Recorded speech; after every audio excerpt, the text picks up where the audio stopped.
Olá, eu sou Pedro Dória e esta é mais uma edição do Conversas com o Meio. Eu tenho dois convidados hoje, dois convidados especiais, são meus amigos pessoais, pessoas com quem eu sempre converso sobre política, aliás, diariamente pelo Zap. Ricardo Rangel, analista político da revista Veja, e Christian Lynch, da UERJ, grande cientista político, um dos mais argutos observadores, me parece, desse momento que a gente está vivendo da política brasileira.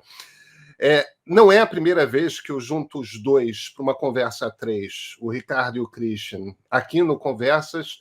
Acho que são sempre conversas muito ricas e, principalmente, a gente queria fazer, esse era o objetivo desse papo, um panorama de o momento que nós estamos da eleição presidencial, às vésperas de entrar no ano eleitoral. Quer dizer, temos o Lula dando uma guinada para a esquerda nesse momento como candidato do PT. Temos Bolsonaro meio calado, perdendo espaço, abriu o governo para o Centrão, Arthur Lira meio que preside o Brasil. Sérgio Moro, meio que de surpresa, de repente chega terceiro e se impõe como uma ameaça à chegada do Bolsonaro ao segundo turno. Ciro Gomes, um candidato que é um candidato forte, mas é um candidato que tem uma missão profundamente difícil, que é tirar o Lula do segundo turno, porque não vai existir um segundo turno com dois candidatos de esquerda. E os tucanos saindo de um grande fiasco nas prévias, né? O que é esse partido? Então, peças no tabuleiro, como está o jogo eleitoral para a sucessão de Jair Bolsonaro há 10 meses da eleição? Com vocês, Christian Lynch e Ricardo Rangel.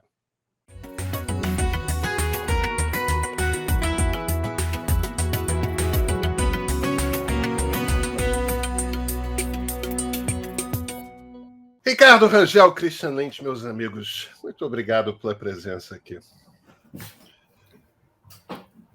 Vamos começar, tentar fazer um panorama, porque é impressionante como no último mês o cenário eleitoral não é que tenha se mexido, os líderes continuam sendo rigorosamente as mesmas pessoas, Lula em primeiro, Bolsonaro afastado em segundo, mas com uma vantagem ainda em relação ao terceiro, mas deu uma chacoalhada, né? Deu uma misturada com essa entrada do Sérgio Moro.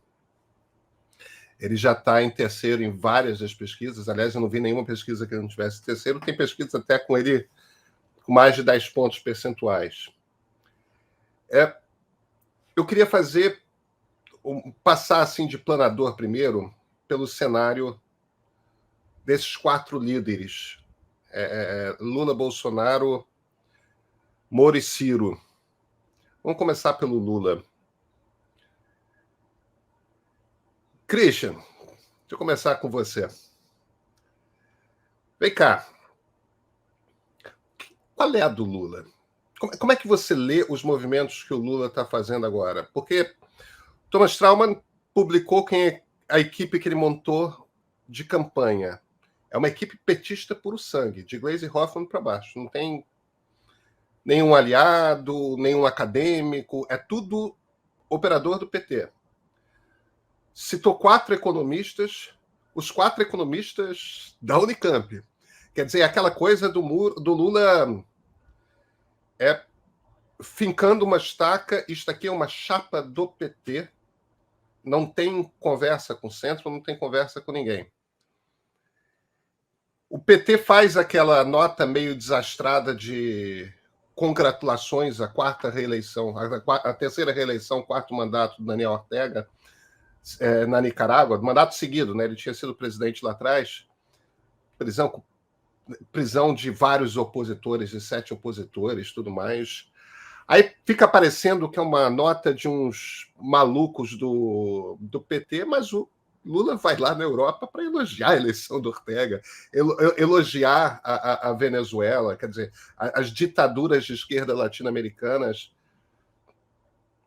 Por que o Lula está fazendo isso? Eu acho que tem mais de uma razão, cara.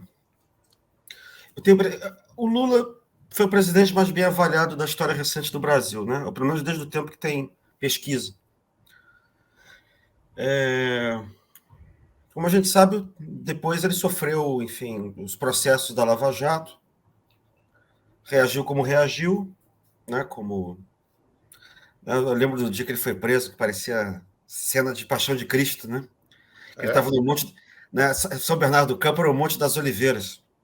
Ele chegou cercado dos apóstolos, né? E chegaram os soldados romanos, que era o pessoal da Polícia Federal. Não vá, não vá, não, é o meu destino, o Senhor me escolheu. E ele se entregou aos soldados romanos e foi dirigido à presença de Pôncio Pilatos, em Curitiba. Né? Então, o que acontece? Ele saiu de lá nos braços do povo, né? Porque ele deixou o palanque tipo, para ser carregado. Fazer aquelas fotos de propaganda política bonitas, né? Do líder no braço do povo e tal. Mas lembra que no Monte das Oliveiras... Lembra que no Monte das Oliveiras, Cristo tinha conversado com Deus através de um anjo. O Deus da democracia é o povo. Né? E aí ele ficou preso. Né? Depois saiu, agora ele ressuscitou. Agora só falta subir aos céus. Subir aos céus é voltar para o Planalto. Então, a brincadeira é um pouco para dizer o seguinte: ele apanhou muito. Ele certamente é grato pelas pessoas que o seguraram nesse meio tempo. Que são as mesmas que fizeram base do governo dele. Ele já é um senhor de uma certa idade, embora tenha, como é que é? Ele diz que tem saúde de 20.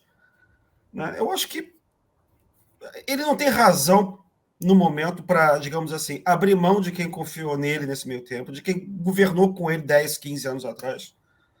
Né? Ele não tem incentivo para isso.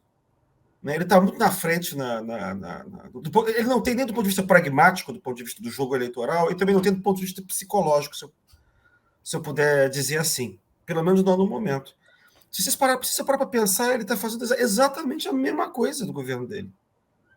Porque no governo dele ele jogava democraticamente, metia o pau na direita, sei lá, não tinha extrema-direita na época, e relativizava as relações dele com o Fidel, com esses ditadores socialistas, entendeu? Então ele está fazendo a mesma coisa, não tem novidade nenhuma nisso. Né? Eu acho que tem um pouco essas duas razões. Uma razão que é psicológica, outra que é pragmática, não precisa abrir mão disso. Agora, certamente ele vai ter que abrir mão se ele for eleito. Né? Agora, não sei no segundo turno, se houver segundo turno, né? Mas assim, aí ele vai ser obrigado a mudar. Eu acho que no momento ele não está vendo razão para mudar, ou não tem motivo suficiente para mudar. Embora eu acho que como a gente não está em 2010, mas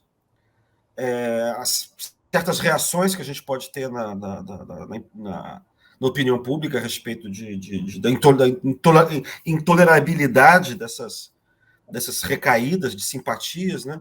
A respeito do Ortega, por exemplo, eu acho que ele resiste também, né, a condenar esses contatos, né, com essas ditaduras, porque ele também acena para os radicais dele, do socialismo, que estão dentro do PT. O PT é o partido meio... Ele mantém a ordem, mas ele é muito... Tem muitas alas diferentes, né? Ele não é muito coeso. Então tem os moderados, mas também tem os radicais. E aí eu acho que isso sempre foi uma espécie de umas migalhas que ele fica jogando para os radicais, para manterem eles acesos. Porque você sabe que você precisa desse pessoal uma hora. Né? Como é que é? O exército do Stedley, para usar a expressão clássica. Só que ele não faz muito com isso, então eu acho que ele também enrola esse pessoal. É um pouco diferente do Bolsonaro, que ele governa com esse pessoal. Né? E o Lula fica acenando com esse pessoal para lá. Eu acho que, no fundo, é isso um pouco. E eu não sei se não está na hora de ter reação e se posicionar a respeito dessa... Como eu falei, a gente não está em 2010 mais. Né? Agora eu termino, só com uma última observação. A gente está numa época de refluxo do liberalismo, né? Da democracia liberal. Eu também não sei se, assim como ontem o Bolsonaro respondeu a por que o sistema educacional brasileiro ainda não foi elevado por ele a uma condição de excelência semelhante da Alemanha nazista, né? Eu também não sei se, de alguma maneira, você não perde também estímulo num contexto como esse, sinalizando com muito liberalismo, entendeu? Por parte do Lula. Eu não acho que ele vai sair por aí elogiando Stalin. Mas, quando ele está falando do Ortega ou do Fidel Castro, de Cuba, quando a Dilma fala da China, você um pouco está fazendo a mesma coisa, né? Eu não sei se está fazendo a mesma coisa simplesmente porque você acha isso ou aquilo. Quer dizer, você é o Lula, ou Dilma. Ou porque está no ar do tempo. Está no ar do tempo sinalizar com esses fantasmas do bolchevismo, do fascismo, né?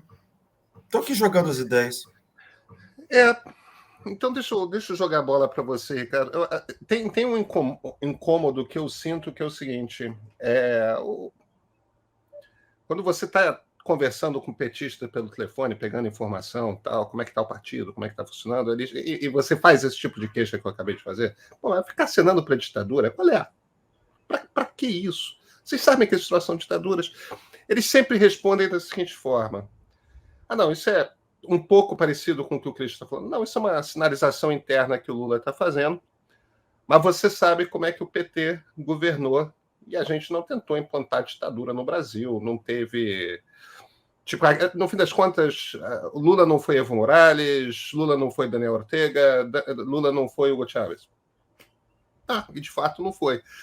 Mas eu, sinceramente, tenho começado a me perguntar se o Lula entende, talvez não entender não seja o termo, se o Lula realmente acredita em democracia. Que ele agiu um bocado democraticamente como presidente, que ele não agiu como outros governantes de esquerda do tempo dele, na primeira década do século XXI, eu não tenho dúvida. De fato, ele foi muito mais democrático aqui do que qualquer um de seus pares. Agora, a impressão que eu tenho é que ele acredita nisso, que está tudo bem o que o Ortega está fazendo, que está tudo bem o que o Maduro faz, que Cuba é bacana. Como é que você vê isso? Você acha que é uma coisa cínica ou você acha que... Qual é a sua leitura? Pedro, eu não acho que o Lula seja um líder democrático no sentido normal que a gente dá a palavra. Né? Ele não conduz o seu partido de uma maneira democrática, ele é hegemônico, o partido pertence a ele, faz o que ele manda, tem aquele assembleísmo democrático, mas é uma conversa fiada, porque no final das contas todo mundo fica discutindo um tempão e no final das contas o Lula decide como vai ser. Também não acho que o governo dele tenha sido um governo democrático, ainda que você, na condução da democracia, precise negociar com o Congresso de uma maneira nem sempre muito republicana. O que ele fez ali com o Mensalão e com o Petrolão foi basicamente neutralizar o poder legislativo, quer dizer, um ataque a um dos poderes da República, que é o que o Bolsonaro está fazendo agora de uma maneira um pouquinho diferente, mas né, não há uma cooptação do legislativo de uma maneira minimamente aceitável dentro da democracia. Não foi isso que o Lula fez quando estava no poder. E houve várias, né, ancinave, uns espasmos contra a democracia.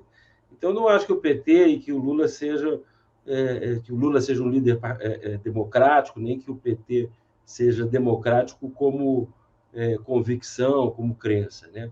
Mas, claro, que tem que concordar que não foi um governo antidemocrático, não atacou as instituições democráticas como a gente está vendo o Bolsonaro fazer agora, ou como esses outros líderes que a gente falou aí, né? O Daniel Ortega, o Fidel, Maduro, Chaves, fazem. Mas eles têm sempre um viés ali, um amor qualquer por essas ditaduras de esquerda, porque são de esquerda, então, de alguma maneira, estão ali num campo semântico ao qual eles pertencem. Agora, voltando para o que você perguntou ao Christian, por que eles estão fazendo isso, é muito difícil a gente entender dentro de uma leitura convencional do que seja política, né? Porque o Lula deveria estar se aproximando do centro para assegurar a vitória no segundo turno. O Lula não vai vencer no primeiro turno, nunca venceu, nem quando ele estava no auge da popularidade, com 85% de popularidade. O PT não venceu no primeiro turno, ao contrário, sempre teve dificuldade.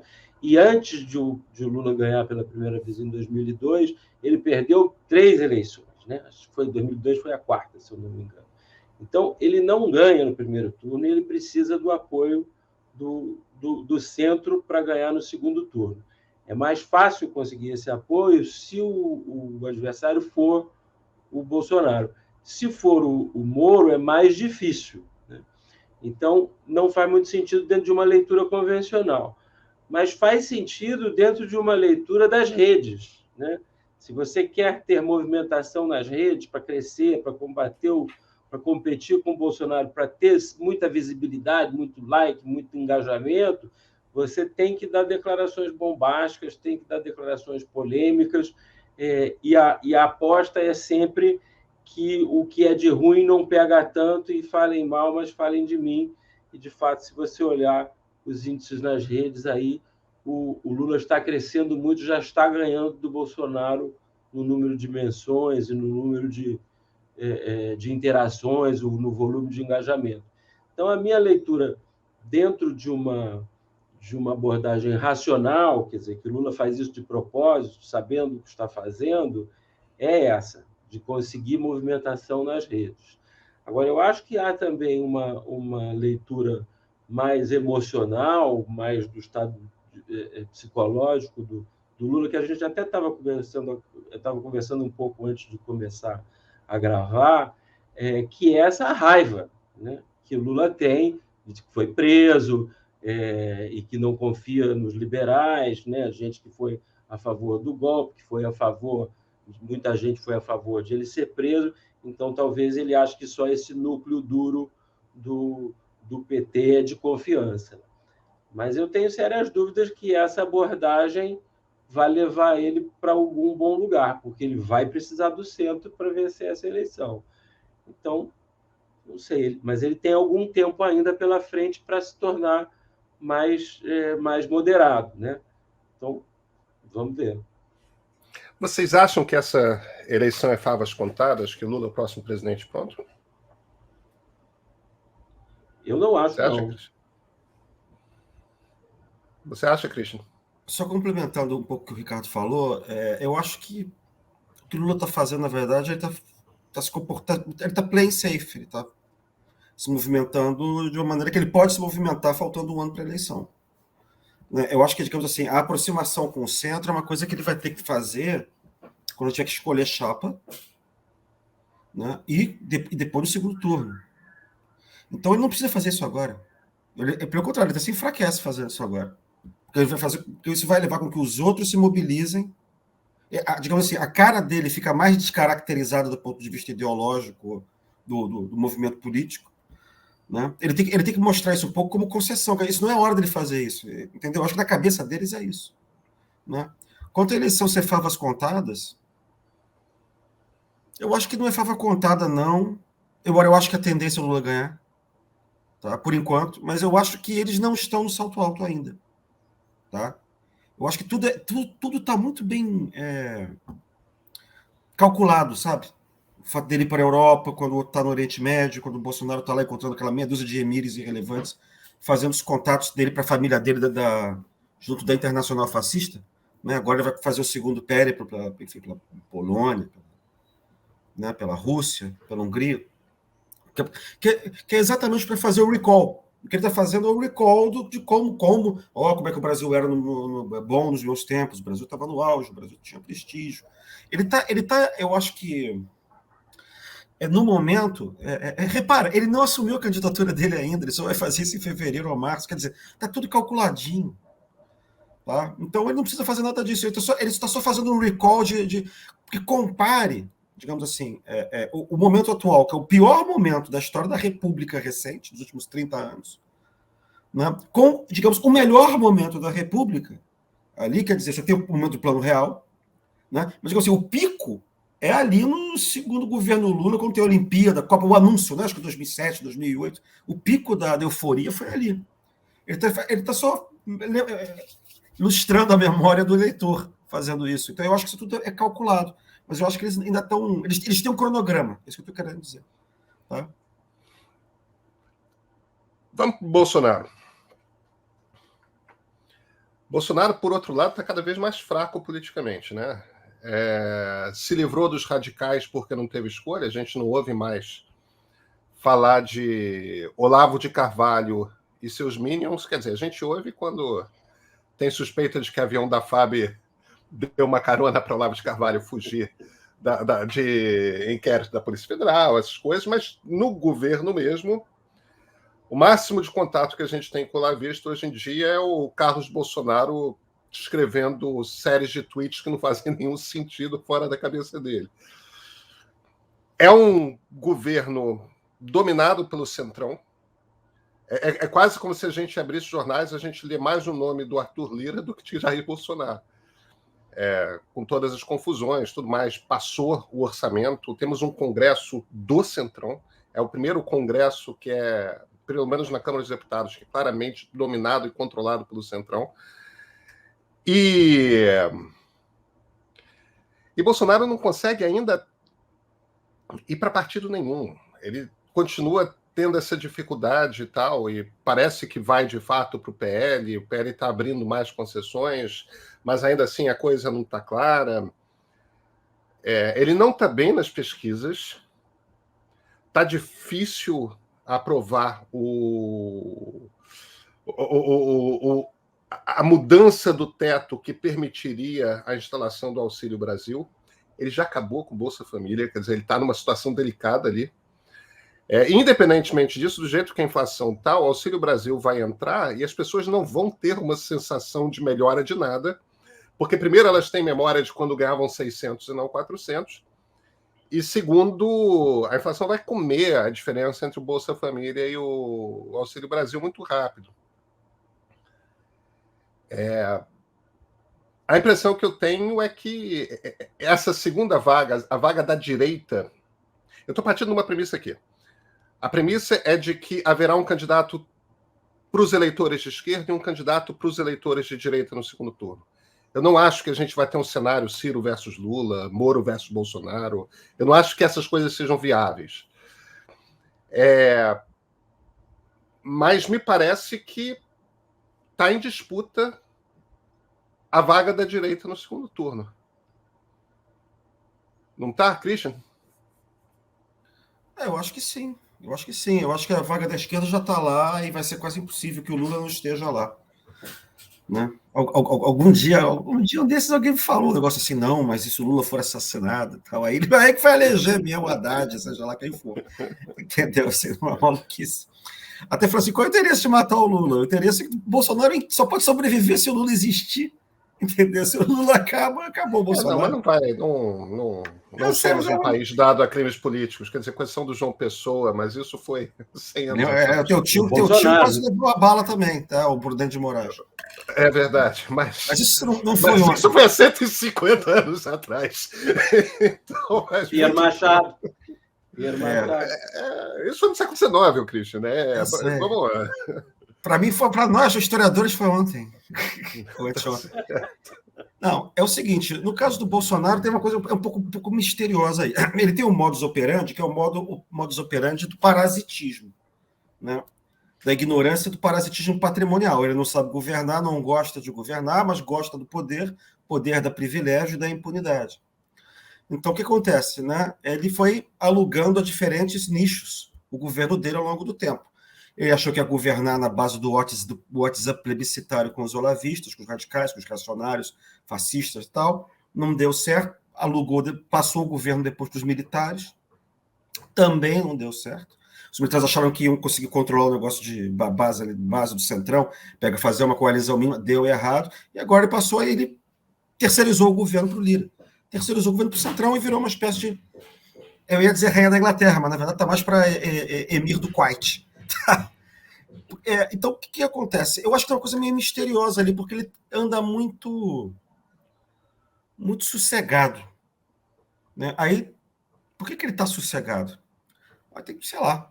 Assim, ele fez um arranjo com o Centrão que lhe dá a impressão de que vai dar certo e que o Centrão deu a ele alguma fórmula, que será a fórmula que vai lhe permitir vencer ano que vem.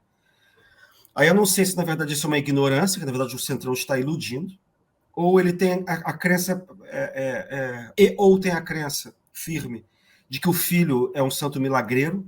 Eu acho que ele tem um pouco essa impressão de que o Carluxo é um santo milagreiro, que na hora H ele vai ter uma do Telegram e aí as fake news vão estar todas no exterior, que o TSE não vai ter como controlar, ou ele está pressupondo isso. Está pressupondo que o Centrão vai dar para ele dinheiro, vai dar tudo para ele, vai segurá-lo até o final, né? Vai passar Auxílio Brasil, vai passar esse negócio todo, embora eu concorde com você que esse negócio não está bom, e até por uma razão extra. Né? Porque não adianta você mudar o nome, depois de dizer que mudar o nome do Bolsa Família para Auxílio Brasil, faltando 6 meses para ele ir para a campanha eleitoral, porque todo mundo sabe que quem inventou esse troço foi o Lula. Ainda tem essa. Né? Mas assim, ele está estranhamente confiante. Né? E aí eu não sei qual é exatamente a razão. Mas pode ser isso. Assim, ou ele acha que o casamento com o Centrão vai andar, e eu não vejo por quê, porque o Centrão, né, ele está alugando também ali o apoio. Quando achar que o negócio não vai, todo mundo abandona. Né? E a entrada do Moro também, eu acho que ele também está muito confiante que o Carluxo vai desconstruir o Moro. Né? Porque o Moro é muito pior que o Lula, para ele. Ele tira metade a um terço, entre metade a um quarto dos votos dele. Né? E realmente é uma ameaça, porque o Moro acaba sendo o verdadeiro Bolsonaro, por assim dizer. Né? Aquele que...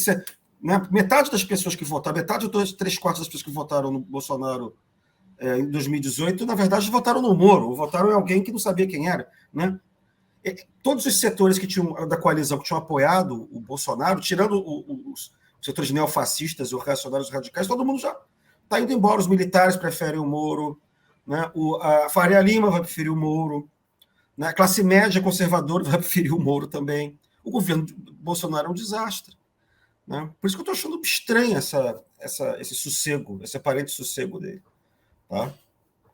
Agora não dá para saber ainda, está meio longe, né, da eleição. A gente vai saber melhor daqui a alguns meses. Você tem alguma leitura de Jair Bolsonaro, Ricardo?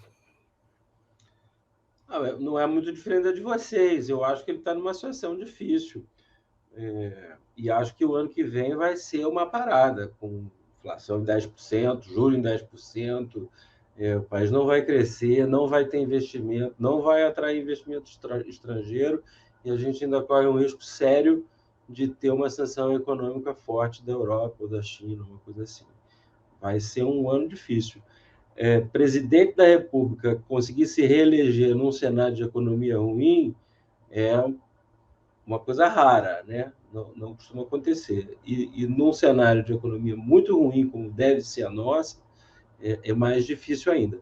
Mas eu acho um erro considerar que o Bolsonaro está fora. O Bolsonaro é o presidente, tem uma caneta com muita tinta, está organizado ali com o Centrão, ele é um candidato muito forte.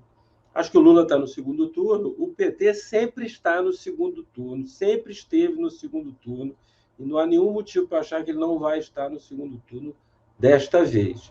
Eu acho que o Ciro Gomes está fora, é muito associado à esquerda.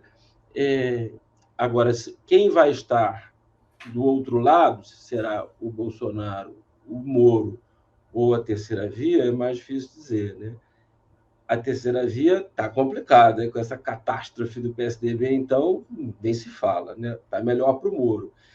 Agora, a questão é se o Moro tira mais voto do centro, se tira mais voto da direita. Se ele tirar mais voto da direita, ele vai para o segundo turno. Se tirar mais voto do centro, o Bolsonaro passa para o segundo turno e possivelmente o Lula vence, dependendo da circunstância.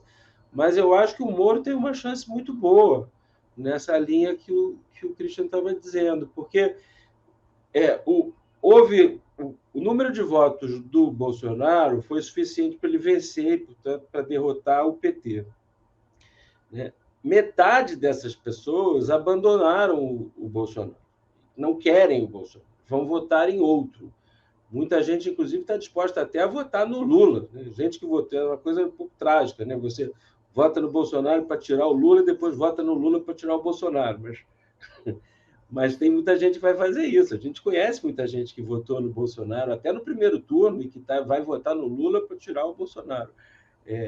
Essas pessoas tendem a preferir votar no Moro. Quer dizer, gente que votou numa incógnita, em alguma coisa completamente desconhecida para essas pessoas, né, que não estavam acompanhando a carreira do Bolsonaro, e votaram, deram esse tiro no escuro de votar no Bolsonaro, achando que ele não ia ser isso que para não querer o Lula. essas pessoas tendem a querer o Moro. E se o Moro fizer as coisas todas direitinho, não vejo por que ele não conseguir. Acho que ele tem muito boas chances de passar para o segundo turno, e em passando para o segundo turno, acho que a chance que ele tem de vencer o Lula é muito alta.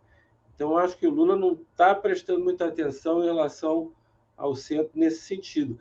A gente estava falando dele ficar defendendo ditadura de esquerda. O Celso Amorim também deu uma declaração esnobando os militares. Já estão apoiando o Moro, e o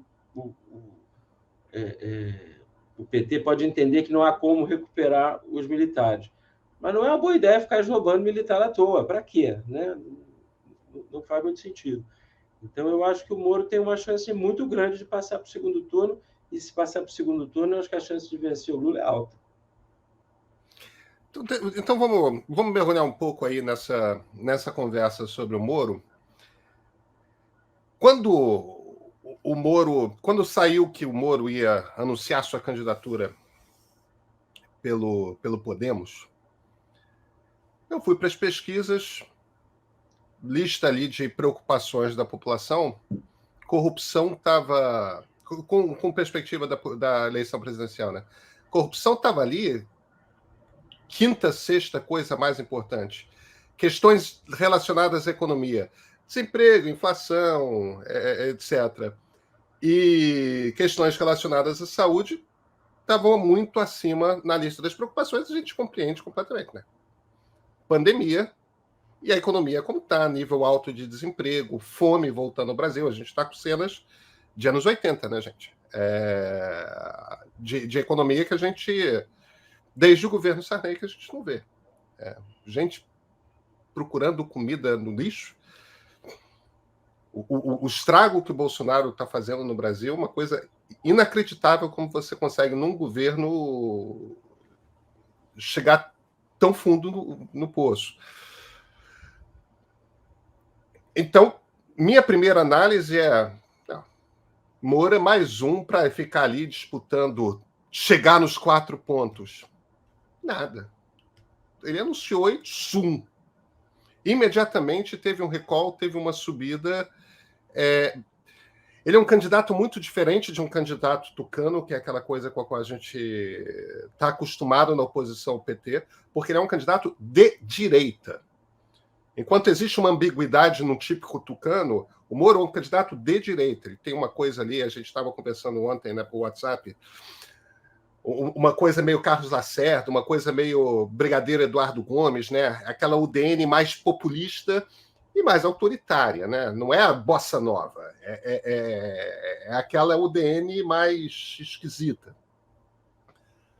Super moralista. No entanto, ele parece atraente. Eu começo a olhar para a candidatura dele, eu acho que ele é uma ameaça grandinha para Jair Bolsonaro. Me surpreende a força dele, mas se ele não fizer uma bobagem muito grande, é um candidato incrivelmente competitivo, né? Com certeza. Christian? Desculpa, Ricardo. Eu acho que sim. Ricardo primeiro, então, vamos.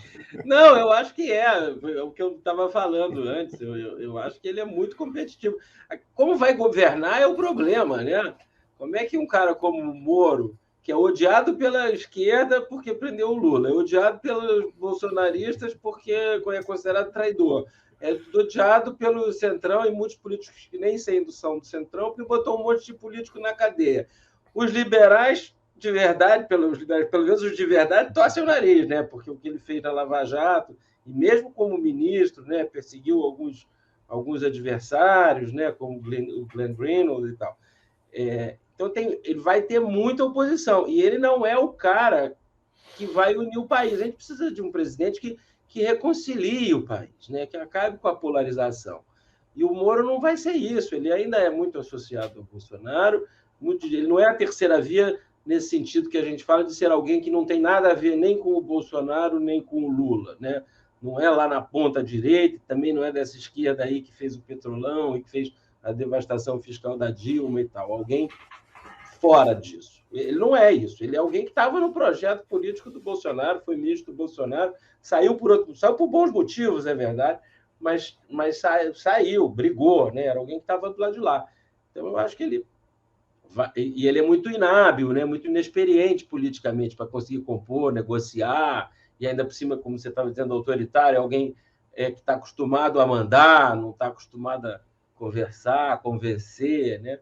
Então, eu acho que ele vai ser um governo complicado, é mais um cara desconhecido, mais um novato. Mas ele tem isso, o Brasil está muito cansado da política convencional, né? O eleitorado detesta os políticos normais, botou lá o Bolsonaro que se tornou a mesma coisa, o Centrão está no poder, e o Moro é um outsider, e o Moro é um outsider de verdade. Não é como o Bolsonaro que se vendia como outsider, mas ficou lá 30 anos. O Moro nunca teve nada a ver com isso. Tentou ser ministro, não conseguiu, e eu acho que ele é muito competitivo, sim. Cristiano, você escreveu um ensaio pouco antes, ali no meio, pouco depois do impeachment, você escreveu um ensaio longo para Insight Inteligência, meio que prevendo, em cima de uma leitura da Lava Jato, meio que prevendo que na eleição de 2018 viria um Bonaparte, né? Se referindo ao 18 de Brumário de Luiz Napoleão, que é talvez o melhor ensaio de ciência política do Marx, que quando você tem esse grande caos, como foi Paris, ali naquele período, quando você tem esse grande caos social, em geral a população busca um político autoritário, né? Para dar ordem, alguém que garanta a ordem.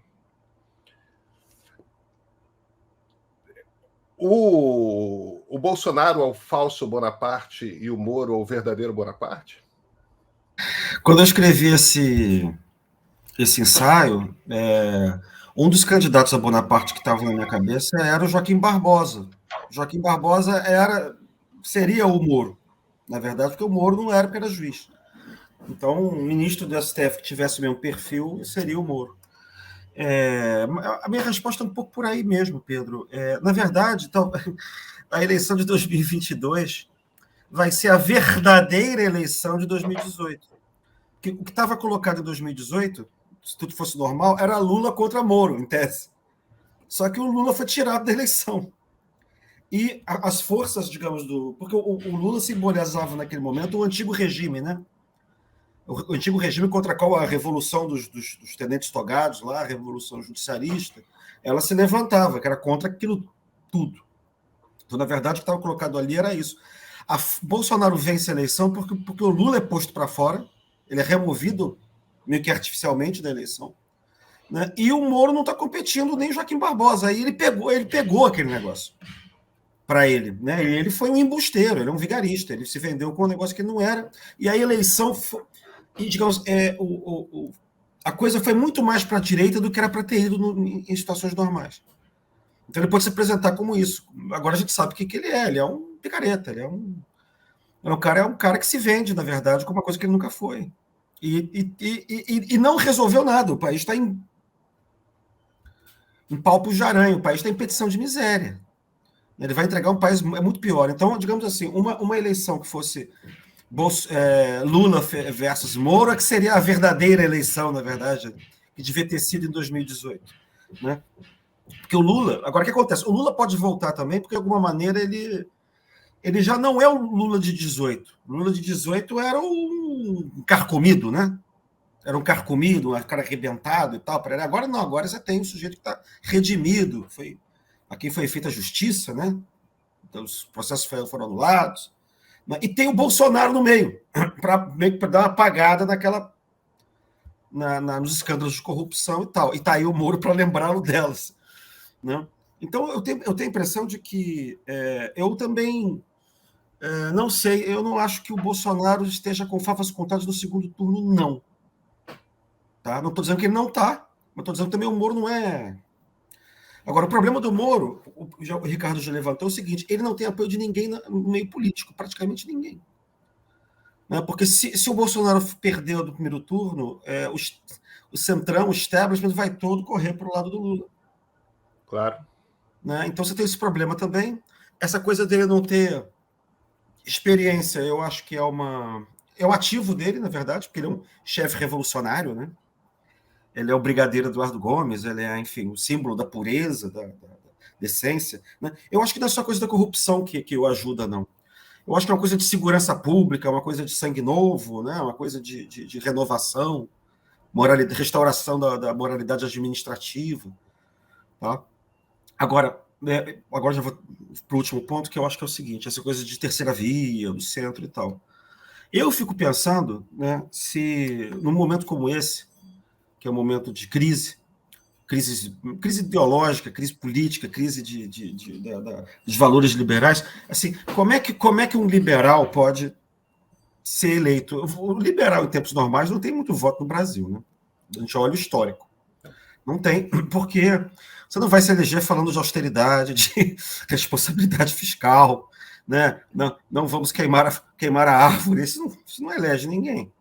Né? Quer dizer, presidente do Brasil, isso ele não elege. Né? Fernando Henrique só foi eleito por causa do Plano Real. Aí eu fico pensando, na verdade, se a forma de populismo, a gente está na época do populismo, né? A única forma possível do populismo, de um populismo liberal, é esse udenismo aí, do Moro, esse neo-udenismo. Né? Quem foi outro grande líder, entre aspas, liberal, que tinha rua? Era o Lacerda, era o mesmo discurso. Né? Mas bota entre aspas aí, hein? Muitas aspas. Mas assim, o último mobilizava o mesmo repertório discursivo. Né? Então eu fico pensando assim, essa brigalhada do PSDB é um negócio patético. Né? Eles não têm voto. Se o Moro for, o Moro será o centro. Mas será o centro, não. Será o terceiro, mas não necessariamente é o centro. Isso é que eu acho engraçado. Eu até brinquei acho que eu falei com vocês ontem, né? Que vai ser uma eleição de 3, onde, na verdade, não tem um centro que significa moderação ou transação. Porque são 3, na verdade, é um triângulo. Em que você tem 3, é uma polarização de 3, com 3 polos, entendeu? Em vez de ter 2. Né? Porque os 3, na verdade, são radicalizados uns contra os outros. Então não é um meio termo, não é uma moderação, não é uma coisa de conciliar os extremos. Mas talvez essa seja a eleição possível para um momento como esse que a gente está vivendo hoje. Né? E aí não tem lugar para um Dória, para um cara desses aí. Ciro Gomes. O Ciro eu acho um candidato meio fascinante. Eu não vejo qualquer chance, qualquer hipótese de ele. Eu não consigo imaginar um cenário em que Ciro Gomes esteja no segundo turno. Por quê? Porque ele tem que brigar com o Lula, ele tem que tirar o Lula do segundo turno. Para qualquer outro candidato, para, entre aspas, terceira via, mesmo os tucanos, o trabalho é mais fácil. Tirar o Bolsonaro do segundo turno é um cenário que me parece viável. Fora o hecatombe, ninguém vai tirar o Lula do segundo turno, e a missão do Ciro, por concorrer na esquerda, é tirar o Lula do segundo turno. Agora, o Ciro conseguiu uma coisa que raros políticos conseguem no Brasil, né? Ele tem seguidores, ele tem fãs, ele tem seus 8, talvez 10% de votos ali, em cima daquela coisa que a turma do livrinho, me lembra um pouco a coisa do Mal, né? Com o livro vermelho. Então, o Ciro Gomes escreveu um livro, o Ciro Gomes tem um projeto, o Ciro Gomes... Isso é uma coisa repetida com muita frequência pelos ciristas. E, por um lado, eles têm razão. O Ciro, de fato, escreveu um livro e está ali escrito o que ele quer fazer no Brasil. Nenhum outro candidato faz isso. Né? Essa coisa de, olha, se eu for presidente do Brasil, é isso aqui que eu vou fazer. Não sei se isso conta a favor ou contra o Ciro, mas, de fato, ele fez isso. E ele tenta renovar uma tradição que é uma tradição forte pra cacete, que é a tradição do trabalhismo. Né? O problema é que na base tradicional do trabalhismo, que é funcionarismo público e sindicalista, o PT levou essa base, então o Ciro não tem isso. Mas é um líder relevante do jogo político, né? Eu acho que é. Eu quero só voltar um pouquinho ao que o Christian falou sobre, que eu achei divertido, o Lula representar o ancião regime na Revolução, né? O Lula que é de esquerda, o Lula que é um cara que é a favor dos direitos do povo, da emancipação do povo e tal. Ele é o Luís XVI. Ele representa, o Luís XVI representa a monarquia mais reacionária, o ancião regime e tal. E o jacobino, né, a ultra-esquerda revolucionária, raivosa e tal, é o Moro, que vem da direita. Quer dizer, essas coisas que tem no Brasil. E a gente está num momento meio curioso, assim, porque parece que a direita é revolucionária, quer dizer, revolucionária para criar um negócio lá do século XVII, né, para voltar para o tempo dos bandeirantes, como diz o Cristo. Mas, então, eu acho isso curioso. Mas, voltando para a questão do Ciro, eu estou com você. Eu acho que o Ciro é um cara, quer dizer, muito articulado, ele, obviamente, muito inteligente, também preparado, e quando ele não sabe, ele tem essa vantagem que ele inventa rapidamente de uma maneira muito crível, né? Então, parece que ele sabe tudo, inclusive o que é impossível que qualquer pessoa saiba. Mas ele tem um piso alto, né? Ele sempre tem uma intenção de voto alto, mas o teto dele é muito baixo, ele não decola, e sempre foi assim, né? E não vejo nenhum motivo para acreditar que neste momento seja diferente. Talvez possa ser diferente mais para frente. O Bolsonaro passou 30 anos sendo um candidato irrelevante e, de repente, se tornou viável e venceu. Então, isso pode acontecer com o Ciro. Mas não me parece que isso vai acontecer nesta eleição. Enquanto o PT estiver competitivo, eu acho que não tem espaço para o Ciro. E até porque o Ciro foi, em grande medida, uma linha auxiliar do petismo ali. Sempre teve muito, da mesma maneira que o Bolsonaro esteve próximo o Moro esteve próximo ao Bolsonaro, o Ciro esteve próximo do Lula durante muito tempo. Então, ele chegar e começar a falar mal do Lula, como ele está falando agora, para dizer que é independente, é difícil. É o meio ali também, né, tem um campo majoritário, bolchevique, que, claro, eles não são comunistas, mas é um pouco como o bolchevique e menchevique ali, né, os trotskistas. O Ciro é o cara de esquerda que é mais preparado, que fala umas coisas até que fazem mais sentido, se bem que ele vive no mundo ali do Juscelino nos anos 50, mas eu acho que ele é minoritário em relação ao PT e não vejo motivo para achar que isso vai mudar a curto prazo. Então, ele sempre vai morrer na praia, quer dizer, sempre não, mas por enquanto ele vai morrendo na praia e não chega no segundo turno e não consegue tirar o Lula, não. Eu acho que quem consegue inverter vai estar no outro campo, pelo menos na próxima eleição. Christian, tem um paradoxo que eu acho curioso no Ciro, que é como candidato ele sempre se colocou isso desde a primeira vez que ele concorreu lá contra o Fernando Henrique e o Lula em 98. Ele sempre se coloca como um candidato muito racional, né? Eu escrevo em detalhes num livro como o projeto de país, tudo mais, tal.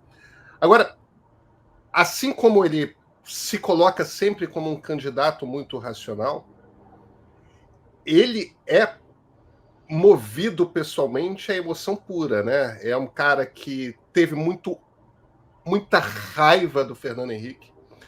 Hoje parece ter muita raiva do Lula. Quer dizer, essa coisa das emoções... um candidato muito latino, né?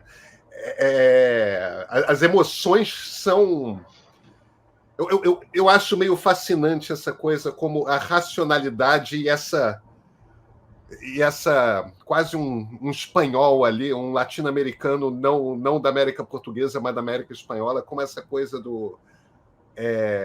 da raiva, do ódio, vou embora para Paris, o Lula tá preso, babaca, tudo mais. Os irmãos Ferreira Gomes têm essa coisa forte, né?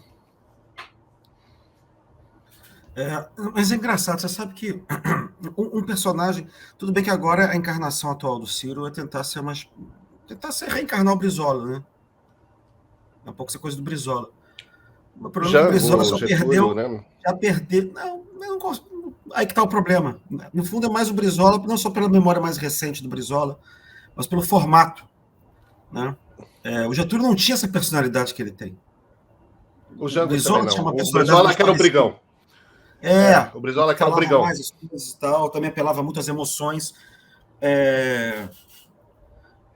Mas o Brizola perdeu para o Lula, né, em 89. Entendeu? O que acontece? Aí você tem um problema, tem vários problemas. Um deles, eu acho que é o problema. Assim, eu acho ele um bom candidato, ele às vezes me lembra assim, o destino de certos políticos que eu fico pensando, por que o político tal não foi presidente? Que desperdício. Um cara que eu fico pensando nisso, Pedro, é o Oswaldo Aranha. Putz, mas que imagina o Oswaldo Aranha, presidente da década de 50, que maravilha, cara. Mas ele era o candidato em 38, só que teve um probleminha lá. Ligeiro. Ele era o candidato do governo em 38. Não, o candidato era o José Américo.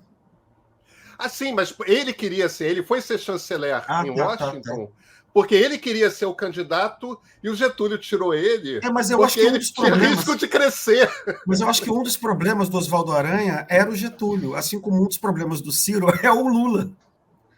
Né? Assim, porque são personagens que viveram numa época em que a cena, o espaço político que poderia ser ocupado por eles teve um personagem que aparece de vez em quando na vida dos povos, que é um personagem de grande carisma, grande habilidade, grande capacidade. Assim, são políticos fora do comum. O Lula é um desses personagens da história brasileira, entendeu? Porque você olha para trás, não tem ninguém. Só tem o Vargas.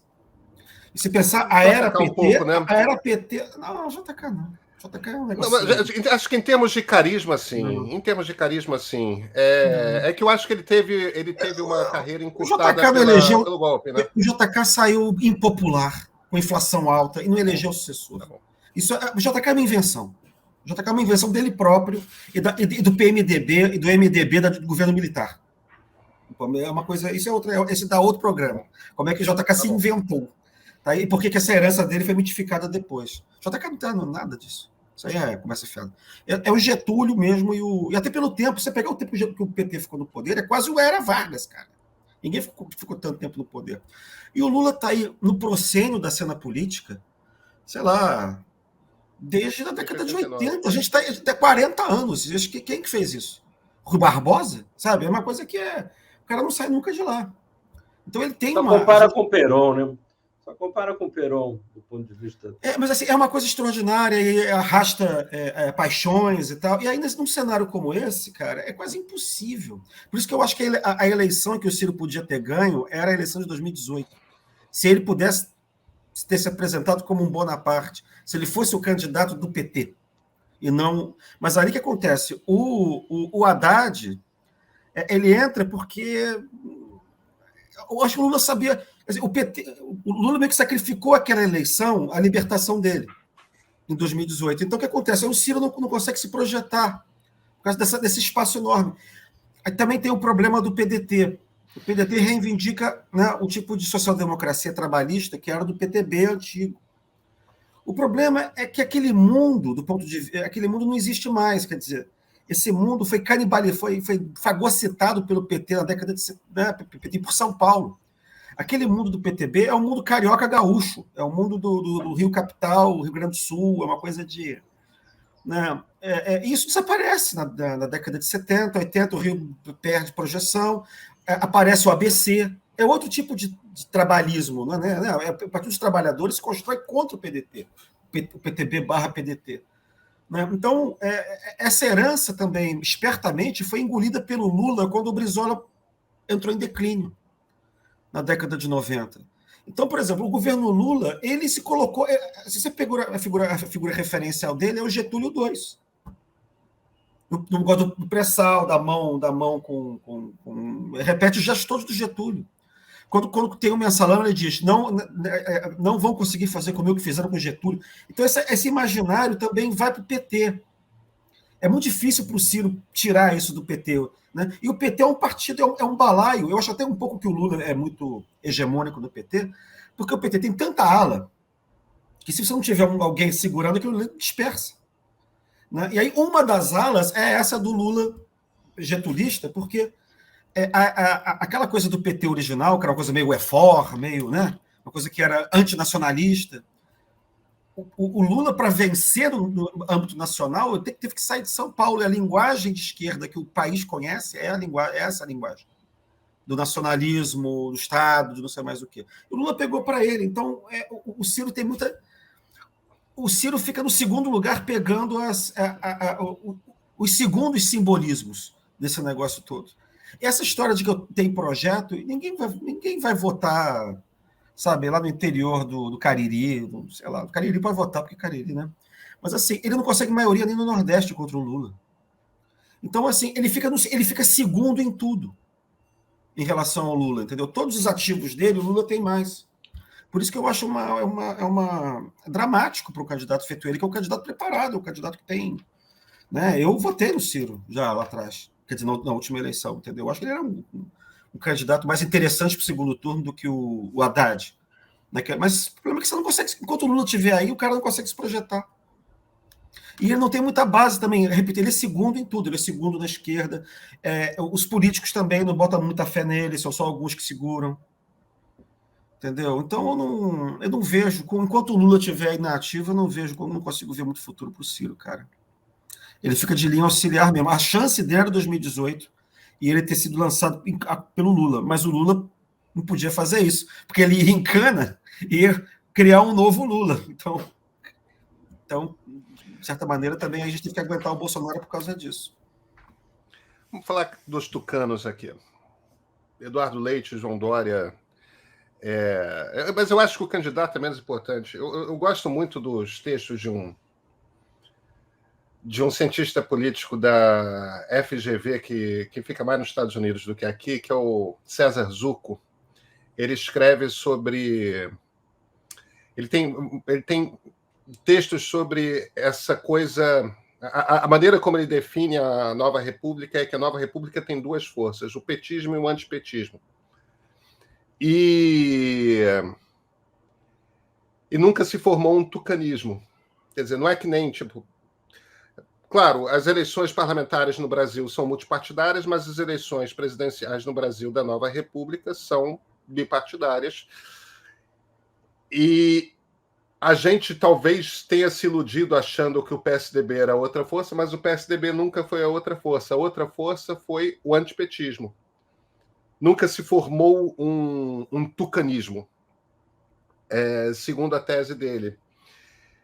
E, invariavelmente, você vai ter no segundo turno um candidato que represente o antipetismo, no qual os eleitores que se definem politicamente como não quero o PT, antes de tudo, vão se organizar ao redor desse candidato.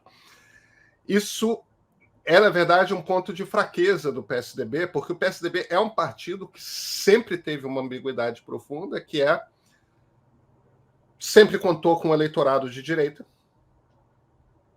E, no entanto, seus principais líderes, seus fundadores, jamais se viram como homens de direita. O Alckmin, talvez. Agora, Franco Montoro, Mário Covas, José Serra, Zé Aníbal, Fernando Henrique Cardoso, nenhum desses caras se veem como pessoas de direita. E nenhuma das pessoas eu classificaria como pessoas de direita. Tá? No entanto, o PSDB conviveu durante muito tempo nessa ambiguidade. O PSDB teve dois discursos. No iniciozinho foi social-democrata, nasceu antes do final da Guerra Fria, mas nasceu nos últimos 2 anos da Guerra Fria. E aquela social-democracia europeia na qual eles se inspiravam deixou de existir e foi trocado por esse negócio que a gente chamou de terceira via, não a de hoje, mas aquela ali do Tony Blair, do Bill Clinton, do Gerhard Schroeder, tudo mais, né? Que é esse social-liberalismo, que se pôs, não, vamos ser liberais também, em oposição ao liberalismo de Ronald Reagan e Margaret Thatcher. Um liberalismo preocupado com a sociedade, com tudo mais. Tudo bem, isso deu vitórias diversas. Esse discurso, hoje, o eleitor não quer esse discurso, né? O eleitor não quer ouvir falar de globalização. O eleitor está preocupado com o emprego. O eleitor não quer ouvir falar de economia. O eleitor quer saber, vem cá. E está todo mundo sentindo o cheiro aí de que vem uma onda de desemprego importante. Porque é a extinção de uma porrada de trabalhos, de profissões. né? Por conta do processo de automação digital. E vem mesmo. Nos próximos 15 anos vai... Um percentual grande dos empregos vão desaparecer e nós, no Brasil, não temos gente capacitada para ocupar os novos empregos. Quer dizer, a gente está numa situação muito mais dramática do que as eleições fazem parecer. Tem saído o PSDB porque eles não... Os democratas nos Estados Unidos já têm um outro discurso, né? O discurso que o Obama fazia, que o Clinton fazia, não é o discurso que o Biden faz. Estamos voltando a falar de Estado grande, Estado investidor, né?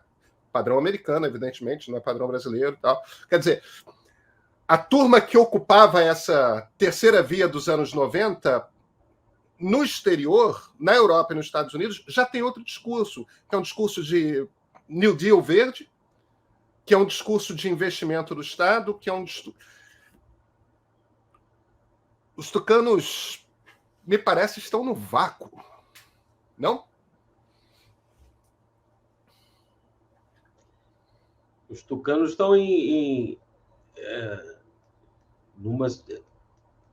Eu acho que é pior do que o vácuo, né, Pedro? Porque eles estão naufragando de uma maneira assombrosa, né? A cada dia parece que fica pior. E o que é engraçado é que o fulcro disso, por assim dizer, é um político que não tem relevância eleitoral, que é o Aécio Neves, que era senador e achou que ia, quer dizer, perdeu a eleição, depois teve o escândalo do Joesley, e aí achou que ia perder a eleição para senador, se candidatou a deputado. Virou um deputado do Centrão, quer dizer, você imagina que o Tancredo está, né, político mais digno que a gente já teve, que está lá onde ele estiver, que está olhando para esse neto que era assistente secretário dele, e que está fazendo essa confusão agora nesse processo das prévias, né, a ponto do Arthur Virgílio se referir a ele como uma maçã podre, né? E o partido não consegue se livrar dessa maçã e fica discutindo consigo mesmo essa brigalhada aí e não propõe coisa nenhuma.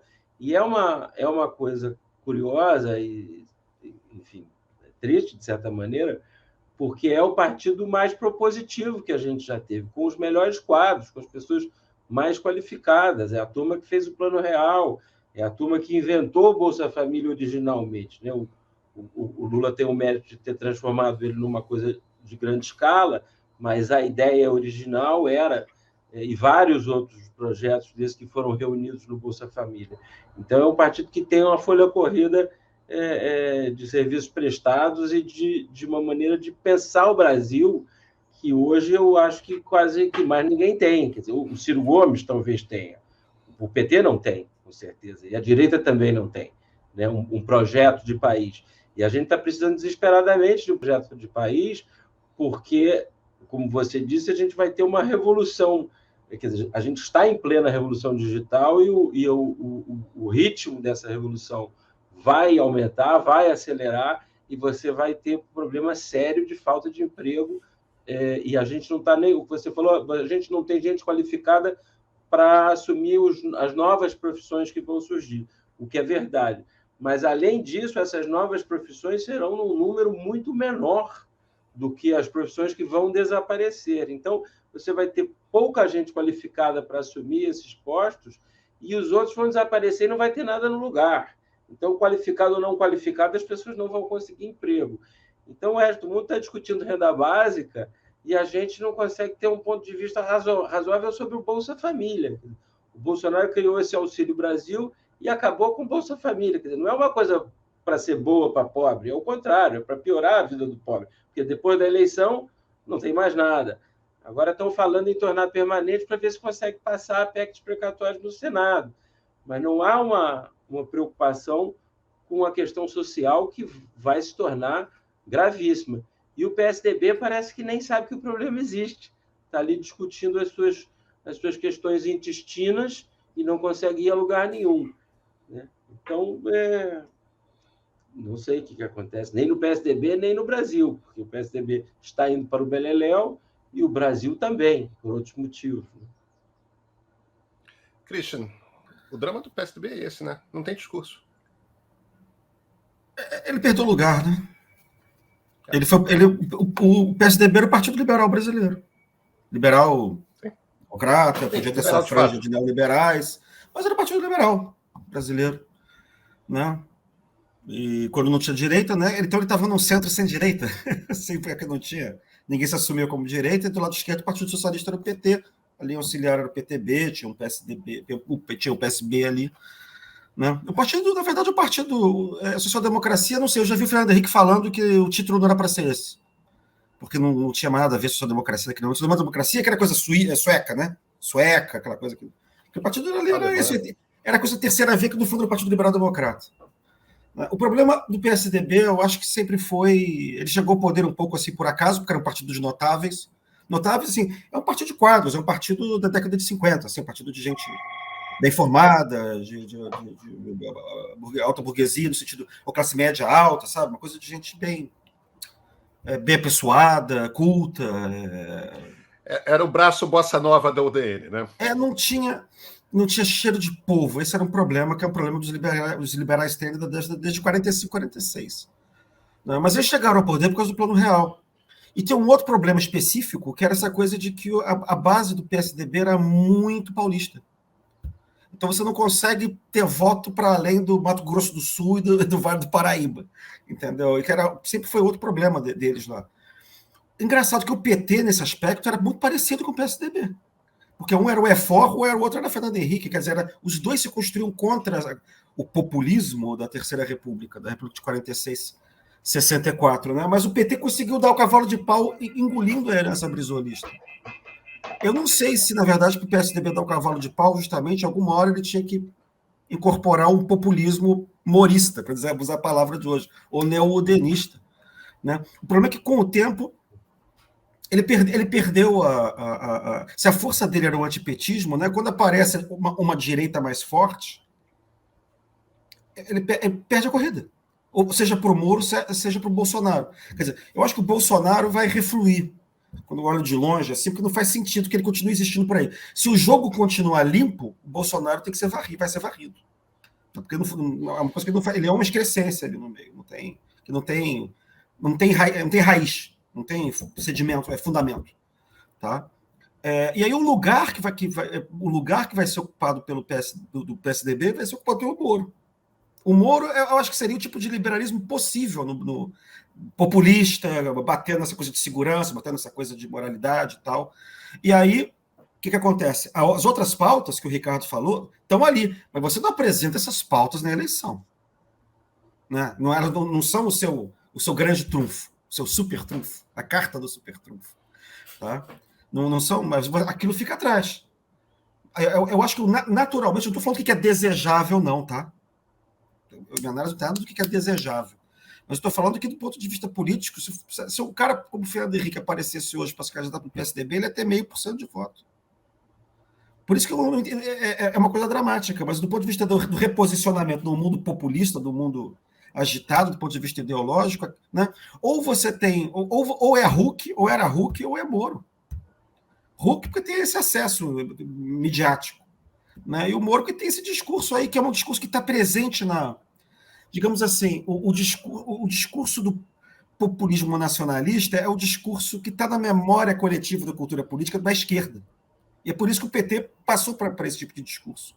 Né? E o discurso liberal possível que está na memória é o discurso do udenismo, dessa coisa da moralidade, que, na verdade, já estava até com o Rui Barbosa, né? Lá atrás, campanha de 19, entendeu? Então, assim... nesse momento, o PSDB tinha que estar racional, digamos assim, do ponto de vista lógico, está reunido em torno, assim, para ganhar a eleição, está reunido em torno de um cara feito Moro. Quer dizer, a gente fica falando aqui, né, Jânio Quadros, que tinha um discurso desse também, mas enfim, é alguma coisa daquilo ali. Entendeu? É dramático, todos gostaríamos de um partido liberal democrático decente, bem pensante, etc. E tal, mas um partido liberal democrático que fosse liberal democrático. Mas o problema que estraga é a eleição, é ter que ganhar a eleição, esse que é o problema. Precisa ser liberal democrático com propostas notáveis, ideias e votos. O problema são os votos.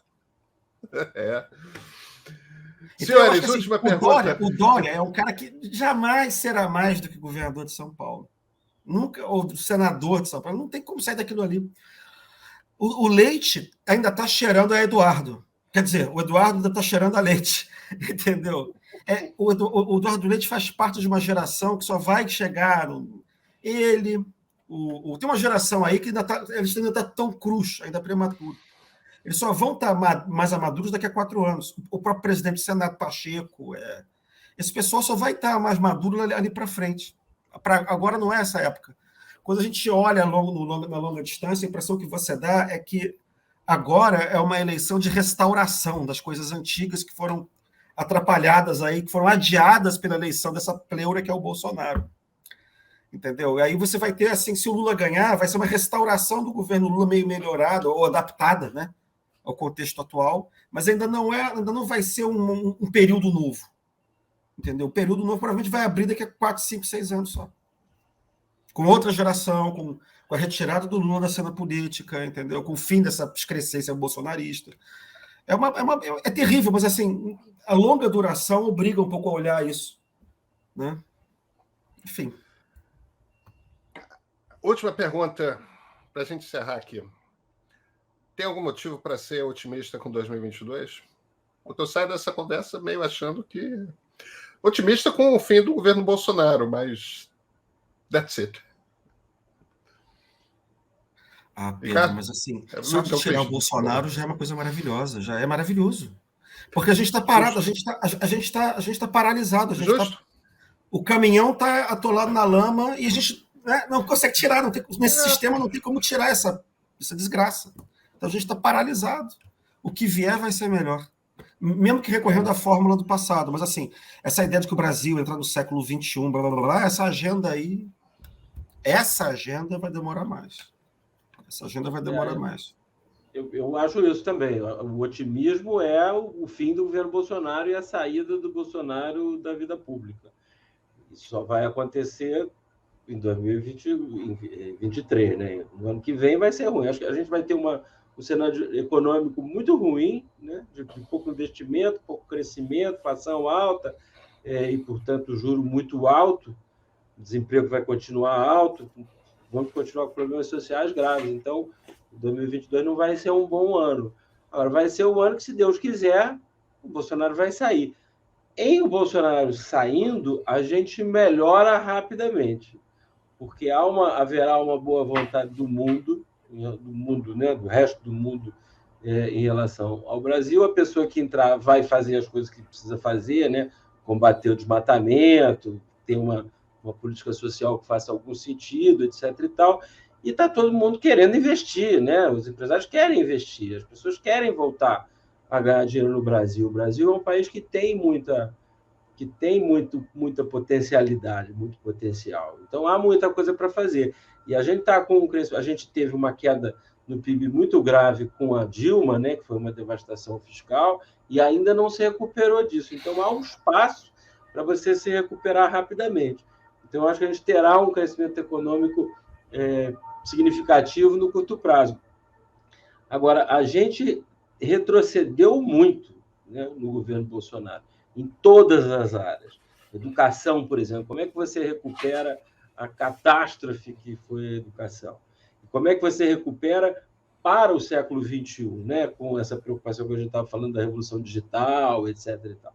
A gente ficou muito atrasado em relação ao mundo, comparado com o lugar onde a gente estava, né? Na última década. Tá? Não é só o Bolsonaro, porque o PT também foi muito ruim.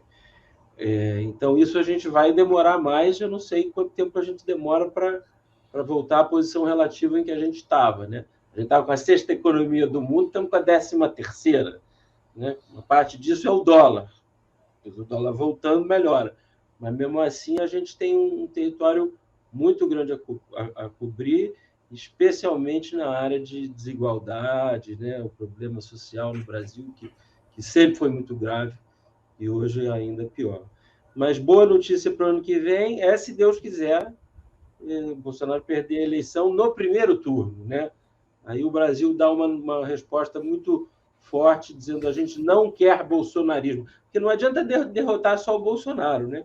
A gente precisa derrotar o bolsonarismo, que é essa visão retrógrada de levar o Brasil para uma época pré-moderna. Mas, se Deus quiser, essa boa notícia a gente vai ter. Só uma observação, é uma coisa incrível, né? Essa coisa do governo reacionário. O Bolsonaro conseguiu fazer 20 anos em 4. Ele conseguiu começar como Castelo Branco e terminou como Sarney, mas assim, foi um fast forward do regime militar. Como é que ele pulou rápido do Castelo Branco, Médici, zoom, e virou logo Figueiredo e pum, acabou virando Sarney. Aí a gente saiu de novo do pesadelo, só que a gente demorou 4 anos, precisava passar por isso. Sarney foram 5, então acho que a gente está no lucro. Senhores, muito obrigado pela conversa. Obrigado a você. Obrigado a você, querido. Foi ótimo estar aqui.